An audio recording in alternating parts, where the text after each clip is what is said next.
15 December 2025 திருவருகை கால வார நாள் திங்கள். நற்செய்தி வாசகம். மத்தியில் எழுதிய தூய நற்செய்தியிலிருந்து வாசகம். ஆண்டவரை மாட்சி உமக்கு. அதிகாரம் 21 இறை வசனங்கள் 23 27 முடிய. அக்காலத்தில் இயேசு கோவிலுக்குள் சென்று கற்பித்துக் கொண்டிருக்கின்ற பொழுது தலைமை குருக்களும் மக்களின் மூப்பர்களும் அவரை அணுகி, எந்த அதிகாரத்தால் இவற்றை செய்கிறேன்? இந்த அதிகாரத்தை உமக்கு கொடுத்தவர் யார் என்று கேட்டார்கள். இயேசு அவர்களுக்கு மறுமொழியாக, நானும் உங்களிடம் ஒரு கேள்வி கேட்கிறேன். நீங்கள் அதற்கு மறுமொழி கூறினால் எந்த அதிகாரத்தால் இவற்றை செய்கிறேன் என்பதை நானும் உங்களுக்கு சொல்வேன். யோவானுக்கு திருமுழுக்கு அளிக்கும் அதிகாரம் எங்கிருந்து வந்தது? விண்ணகத்தில் இருந்தா, மனிதரிடமிருந்து இருந்தா என்று அவர் கேட்டார். அவர்கள், விண்ணகத்திலிருந்து வந்தது என்போமானால் பின் ஏன் நீங்கள் அவரை நம்பவில்லை என கேட்பார். மனிதரிடமிருந்து என்போமானால் மக்கள் கூட்டினதற்கு அஞ்ச வேண்டி இருக்கிறது, ஏனெனில் அனைவரும் யோவானை இறைவாக்கினராக கருதுகின்றனர் என்று தங்களிடையே பேசிக் கொண்டார்கள். எனவே அவர்கள் இயேசுவிடம், எங்களுக்கு தெரியாது என்று பதில் உரைத்தார்கள். அவரும் அவர்களிடம், எந்த அதிகாரத்தை இவற்றை செய்கிறேன் என்று நானும் உங்களுக்கு கூற மாட்டேன் என்றார். ஆண்டவரின் அருள்வாக்கு. கிறிஸ்துவே உமக்கு புகழ். இயேசுவில் பிரியமான அன்பு சகோதரமே, வாரத்தினுடைய முதல் நாளில் நம்முடைய வழக்கமான வேலைகளையும் பயணங்களையும் கல்லூரி வாழ்க்கையையும் தொடங்கி இந்த ஒரு வேளையில் இறைவன் ஒவ்வொருவரையும் நிறைவாக ஆசீர்வதிக்கும்படியாகும். குறிப்பாக இந்த மகிழ்ச்சியுடைய ஞாயிறின் வழியாக இந்த வாரம் முழுவதும் செய்யப்போகின்ற ஒவ்வொரு செயல்களிலும், மேற்கொள்ளும் ஒவ்வொரு பயணங்களிலும், சந்திக்கின்ற ஒவ்வொரு மனிதர்களிடம் மகிழ்ச்சி இறைவன் வெளிப்படுத்துவார் நம்பிக்கையில் இந்த வாரத்தை இறைவனுடைய பாதத்தில் வைத்து நாம் ஜெபிப்போம். பிரியமானவர்களே, இன்றைய நாளில் மரிய கராசிபிசா டி ரோசாருடைய நினைவு நாளை கொண்டாடுகின்றோம். இவர் இத்தாலியில் பிறந்தவர். அன்பின் ஊழியர்கள் சபையை தொடங்கியவர். இந்த சபையுடைய பிரதான நோக்கமாக ஏழைகள், நோயாளிகள், துன்புறவரை கவனித்துக் கொள்வதாகமாக இந்த ஒரு புனிதரின் விழா நாளை கொண்டாடுகின்ற நமக்கும் இறைவன் இவர் வழியாக பலவிதமான வரப்பிரசாதங்களை அளிக்க இவருடைய பரிந்துரையை நாடி நாம் ஜெபிப்போம். இன்றைய நற்செய்தி வாசகத்தை பார்க்கின்ற பொழுது நம்முடைய வாழ்க்கையில் ஏற்படுகின்ற ஒரு சாதாரண நிகழ்வு நமக்கு நினைவு வருகிறது. அதாவது, நாம் ஏதாவது ஒரு நன்மை செய்ய வேண்டும் என்றால், ஏதாவது நல்ல செயலில் ஈடுபடுகின்ற பொழுது மற்றவர்கள் நம்மை கேள்வி கேட்பார்கள். நீ யாரை கேட்டு இதை செய்கிறாய், எந்த அதிகாரத்தில் இதை செய்கிறாய் என்று நன்மை புரிவதற்கு பலவிதமான தடைகள் வருகிறது. ஆனால் திகதை செய்ய வேண்டும் என்றால் எந்த விதமான தடைகளையும் இல்லாத ஒரு சமுதாயத்தை நாம் காண்கின்றோம். அதே அடிப்படையில் தான் இந்த நற்செய்தி வாசகத்தை பார்க்கின்ற பொழுது இறைமகன் இயேசு அவருக்கும் அந்த யூத மத தலைவர்களுக்கும் இடையான ஒரு கடுமையான விவாதம் ஏற்படுகின்றது. தன்னுடைய குணமளிக்கின்ற செயல்களை இறைவன் செய்து கொண்டிருப்பதை கண்டு உணர்ந்து அதற்கு எதிராக ஒரு புரளியை, அதற்கு எதிராக அவரை பிடிப்பதற்காக ஒரு பொறியை அவர்கள் திட்டமிடுகிறார்கள். அதற்காக அவரிடத்தில் வந்து, நீர் எந்த அதிகாரத்தில் இவற்றை எல்லாம் செய்கிறேன், உனக்கு இந்த அதிகாரத்தை கொடுத்தது யார் என்ற கேள்வியை அவர்கள் கேட்கிறார்கள். இது வெறும் உண்மையை அறிந்து கொள்வதற்காக அல்ல, மாறாக இயேசுவை பிடிப்பதற்காக, மக்களுடைய முன்னிலையில் அவரை அவமானப்படுத்துவதற்காகவும் அவரை கைது செய்ய ஒரு காரணத்தை தேடுகின்ற பட்சத்தில் அவர்கள் இந்த கேள்வியை கேட்கிறார்கள். ஆனால் இதை உணர்ந்த இறைமகன் இயேசு தன்னுடைய தெய்வீக பிரசன்னத்தின் வல்லமையான அதை கண்டு நிறைந்து அவர்களிடத்தில் பலவிதமான கேள்வியை கேட்கிறார்கள். இறுதியாக அவர்களுக்கு அந்த கேள்விக்கு ஈடு கொடுக்க முடியாமல் அவர்கள் தெரியாது என்று குறிப்பிடுகிறார்கள்.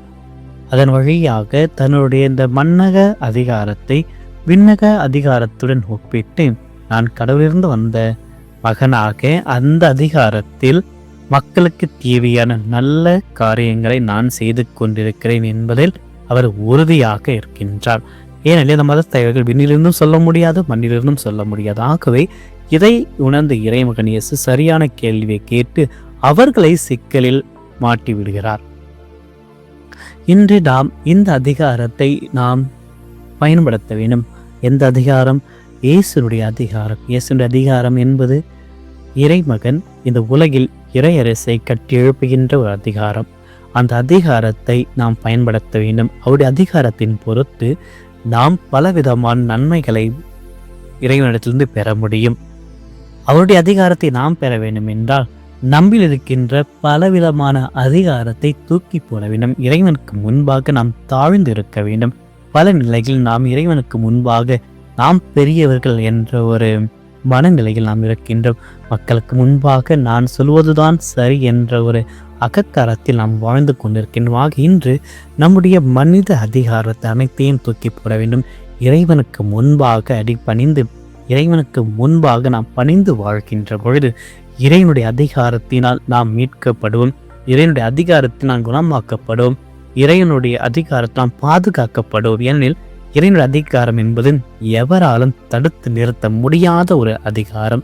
உண்மை நிறைந்திருக்கின்ற ஒரு அதிகாரம், அன்பு நிறைந்திருக்கின்ற ஒரு அதிகாரம், இறையரசு நிறைந்திருக்கின்ற ஒரு அதிகாரம். அந்த அதிகாரத்தை இன்று நாம் நாட வேண்டும்.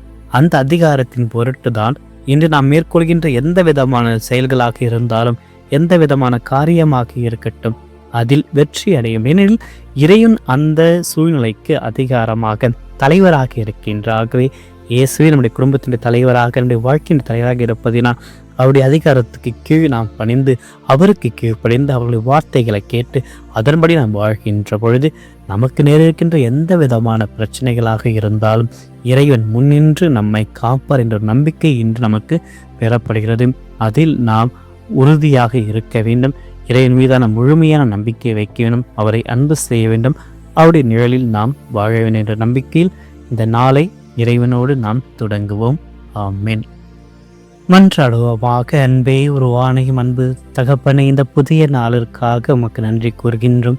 இந்த நாளில் புது வார்த்தையை தியானிக்க அளித்த வாய்ப்பிற்காக உமக்கு நன்றி கூறுகின்றோம். ஆண்டவருகின்ற உம்முடைய தெய்வீக அதிகாரத்தை நாடி தேடி நாங்கள் வந்திருக்கின்றோம். அதிகாரத்தை பற்றி சிந்தித்த நற்செய்தி வாசகத்தின் வழியாக உம்முடைய அதிகாரம் தான் நிலையானது.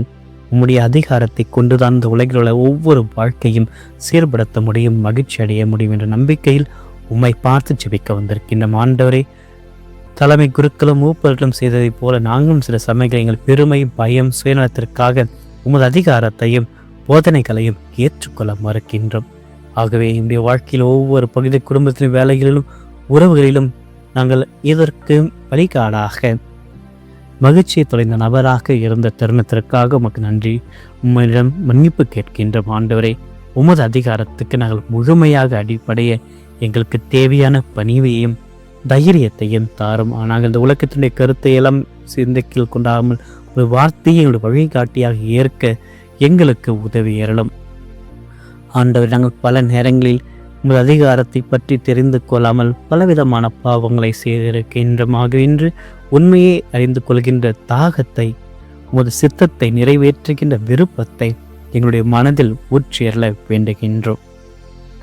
தூய ஆவியானவரை, இன்று நாங்கள் செய்ய போகின்ற ஒவ்வொரு செயல்களிலும் எங்கள் மனதில் கொண்டிருக்கிற ஒவ்வொரு எண்ணங்களையும் ஒரு மேலான திருவிழத்திற்கும் திட்டத்திற்கும் ஏற்றவாறு நிறைவேற்றிட எங்களுக்கு எல்லா விதமான கிருபை அளித்தலுடைய மகிமைக்காகவும் பிறர் நன்மைகளுக்காகவும் உள்ள நியாயமான தூய்மையான விருப்புகளை நிறைவேற்ற உமது அதிகாரத்தின்படி நாங்கள் வாழ்ந்திட எங்களுக்கு துணையாக வந்தரலும். ஆகவே இந்த வாரங்களில் நாங்கள் செய்ய போகின்ற ஒவ்வொரு செயல்களிலும், நடத்தியிருக்கின்ற ஒவ்வொரு குடும்ப நிகழ்வுகளிலும், கொண்டாட்டங்களிலும், பிறந்த நாள் கொண்டாட்டங்களிலும், திருமண நாட்களுடைய கொண்டாட்டங்களிலும் உமது பிரசனத்தை உணர்கின்ற பிள்ளைகளாக, உமது மகிழ்ச்சியை நாங்கள் உணர்ந்திருக்கின்ற பிள்ளைகளாக எங்கள் வாழ்க்கையை முழுமையாக ஆசீர்வதித்தருளும். எங்களுடைய குடும்பத்தில் ஏற்படுகின்ற கஷ்டங்கள், துன்பங்கள், தோல்விகள், வியாதிகள், வருத்தங்கள், வேதனைகள், சோதனைகள் இவைகள் அனைத்தையும் இன்றுடைய பாதத்தில் வைக்கின்றோம். அனைத்தையும் ஒவ்வொன்றாக உமது பிரசன்னத்தினால், உமது ஆவினுடைய வல்லமையினால் கண்டுணர்ந்து தேவையான நலன்களையும் பலன்களையும் நிறைவாக எங்களுக்கு அளித்தருளும். உம்மிடம் நாங்கள் எங்கள் அதிகாரத்தை தூக்கி போட்டுவிட்டும் உமது அதிகாரத்தை எடுத்துக்கொள்கின்ற வேளையில் உமக்கு முன்பாக தாழ்ந்து பணிந்திருக்கின்ற எங்கள் ஒவ்வொருவரையும், எங்கள் வாழ்க்கையையும், எங்கள் ஒவ்வொரு செயல்களையும் ஆசீர்வதித்தருளும். உம்மை விட்டு விலகாத ஒரு தருணத்தை, நேரத்தை நாங்கள் பெற்றிட எமக்கு உதவியாக வாரும். பசும்பல் மேய்ச்சலை வழிநடத்தியதை போன்று இன்று எங்கள் ஒவ்வொருவரையும் கைப்பிடித்து வழிநடத்தியறலும். ஆண்டவரை, உண்மையை நம்பியிருக்கின்ற எமக்கும் உம்மீது நம்பிக்கை கொண்டிருக்கின்ற எங்கள் வாழ்க்கைக்கும் நிறைவான ஆசீர்வாதத்தை அளித்திட எல்லா விதமான கிருபையை தந்தரலும். இந்த மன்றாட்டுக்களை எல்லாம் எங்கள் ஆண்டவராகி கிறிஸ்து வழியாக மன்றாடுகின்றோம். ஆமென். எல்லாம் வல்ல இறைவன் தந்தை, மகன், தூய ஆவியார் ஒவ்வொருவரையும் நிறைவாக ஆசீர்வதிப்பாராக. ஆமென்.